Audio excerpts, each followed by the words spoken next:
जो भी कोई इस मैटर से जुड़ा हुआ है ना, उसकी पहुंच, मैं तो बार बार कह रही हूँ कि बहुत ऊपर तक हाथ है उस आदमी। मतलब मैं तो कहूँगी या तो कोई पॉलिटिशियन का बच्चा है जो इतनी सफाई से मर्डर किए। जितने भी आप सोशल मीडिया ले लो, सबको अरेस्ट कर रहे हैं और उनको अरेस्ट कर रहे हैं जो जो सच्चाई उगल रहा है। मतलब ऊपर से मुख्यमंत्री के यहाँ से मुझे लगता है एक आदेश है कि सच्चाई जो है वो बिल्कुल मत दिखाओ, लोगों की आंखें बंद कर दो और मनीषा वाला केस जो है वो रफा दफा कर दो।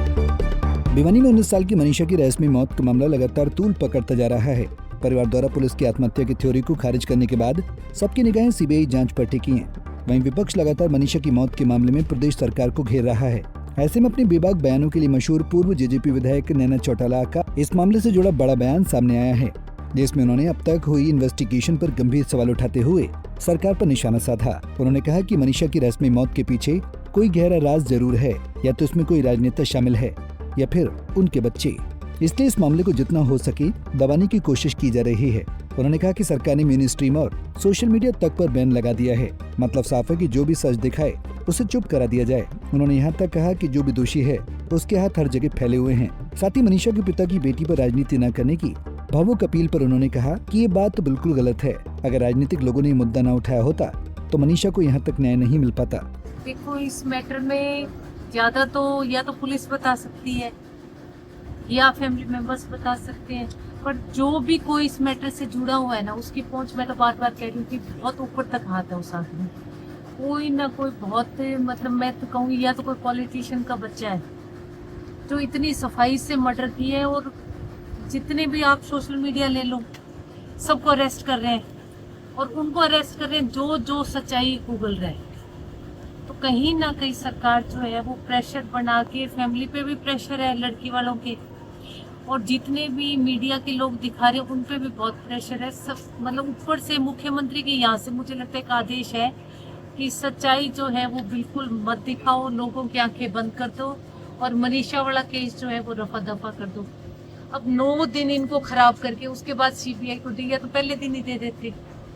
हर हॉस्पिटल की रिपोर्ट जो है वो अलग अलग आ रही है और रोहतक जो इन्होंने भेजा है मनीषा के शव को, वहाँ तो जो जिसने पोस्टमार्टम किया वो तो बच्चों का डॉक्टर है, चाइल्ड स्पेशलिस्ट है, जो वो क्या पोस्टमार्टम करेगा। तो हर जगह इनके हाथ जो है बहुत लंबे लंबे फैले हुए हैं। और कल से तो मैं मनीषा के फादर का भी बयान सुन रही थी कि उन्होंने कहा कि मेरी बेटी के ऊपर जो है वो राजनीति नहीं होनी चाहिए। तो मैं कहूँगी कि राजनीति, अगर लोग आवाज नहीं उठाते मनीषा की, तो क्या मनीषा को यहाँ तक न्याय मिल पाता? बिल्कुल नहीं मिल पाता। लोगों का साथ है, जो 9 दिन लोगों ने उनका साथ दिया। इस प्रकार तो कहीं ना कहीं मुझे लगता है 2 दिन से उनके परिवार पे भी बहुत ज्यादा प्रेशर है और मनीषा वाली तो एक मिस्ट्री बन गई कि कहीं कुछ नहीं पता चल रहा कि किसने क्या किया है, कहाँ शव को फेंका गया है। और जहाँ फेंका है मैं तो कहती हूँ हमारा ही नहीं, मार के तो कोई बाहर से लाया है ना। फिर पोस्टमार्टम के लिए बॉडी गई है तो कहते पार्ट्स निकाल रखे हैं, मतलब यूट्रस, किडनी, अपनी जो फूड पाइप है वो भी निकाल रखी है। तो पता नहीं इसमें मतलब बॉडी के साथ क्या तो किया है किसी ने, और समझ से बाहर है। नैना चौटाला ने कहा कि आज हरियाणा की हालत बहुत खराब है। प्रदेश की बेटियां पूरी तरह से असुरक्षित हैं। हर दिन बलात्कार, लूट, हत्याएं और डकैती हो रही हैं। वहीं सबसे दुर्भाग्यपूर्ण बात यह है कि कुत्तों के हक में भी 10 दिन में फैसला आ रहा है, जबकि प्रदेश की बेटियां हर दिन मारकर सड़क किनारे फेंकी जा रही हैं। ये सरकार की सबसे बड़ी नाकामी है। आप स्कूल कॉलेजों को क्यों इन्वॉल्व कर रहे हो इस चीज में? मैं तो कह रही हूँ हरियाणा सरकार की जो है वो पकड़ मजबूत नहीं है। मुख्यमंत्री जो है वो बहुत कमजोर मुख्यमंत्री कहूंगी कि नारा तो इतना बड़ा है कि बेटी बचाओ। ठीक है, क्या बेटियों को बचाओगे आप? अब इंद्री में भी 13 साल की लड़की को मार के फेंका है। आए दिन एक बेटी की इज्जत लूटी जा रही है, आए दिन एक बेटी को मार मार के फेंका जा रहा है। मतलब कुत्तों के लिए तो कोर्ट तक आदेश हो रहे हैं, 10 दिन बाद उनके हक में फैसला है कुत्तों के लिए। आप ये सोचो कि देश में ये सबसे बड़ी, मैं कहती हूँ, देश की हार है कि जहाँ कुत्तों के हक में फैसले आ रहे हैं, बहन बेटियां जो है वो मार मार के सड़कों खेतों में फेंकी जा रही है। तो ये चीफ मिनिस्टर की बहुत बड़ी विफलता है और ऐसे मुख्यमंत्री को मैं तो कहती हूँ उस कुर्सी पे बैठने का अधिकार ही नहीं बिल्कुल भी।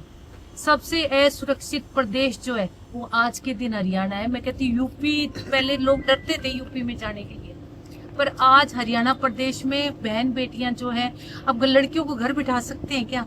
बहन बेटियां तो कॉलेज स्कूल तो जाएंगी ना, और जाएंगी तो ये हाल हो रहा है। उन्होंने कहा कि मनीषा केस में जनता का आक्रोश साफ दिख रहा है। गांव से लेकर शहरों तक कानून व्यवस्था और सरकार की छवि पर बड़े सवाल खड़े हो गए हैं। अगर सरकार चाहती है कि प्रदेश में अमन चैन बहाल हो तो पीड़ित परिवार को जल्द से जल्द न्याय मिले, अपराधी सलाखों के पीछे हों और कानून व्यवस्था बनाए रखने के लिए भी कड़े कदम उठाए जाएं। टर्की दादरी से पुनीत चौरान, पंजाब केसरी। हमसे जुड़े रहने के लिए हमारे YouTube चैनल को सब्सक्राइब करें और नई वीडियो की नोटिफिकेशन के लिए बेल आइकॉन को दबाएं। अगर आप ये वीडियो Facebook पर देख रहे हैं तो लाइक जरूर करें और ज्यादा से ज्यादा शेयर करें। धन्यवाद।